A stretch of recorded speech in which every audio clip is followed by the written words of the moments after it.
Желаю вам счастливыми быть! Хотите читать мысли без слов? То нам по пути. С вами словарь жестов. Психоанатомический словарь нужен для расшифровки дальнейших жестов.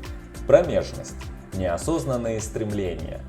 Подобные побуждения иррациональны и носят сексуальный характер, но при этом самым тесным образом связаны с весьма специфичным страхом, источником отваги и агрессивности, символизируемых яичками. Такой ужас кроется в каждом новом импульсе и опережает события, а вызываемое им чувство также называют робостью. Робость ощущается не только на уровне солнечного сплетения, но и в промежности. Робость подталкивает человека к активному сопротивлению или бегству от опасности. Отвага отчаяния всегда была и остается лишь грамматической формой трусости. Поставьте лайк, если больше узнали про промежность.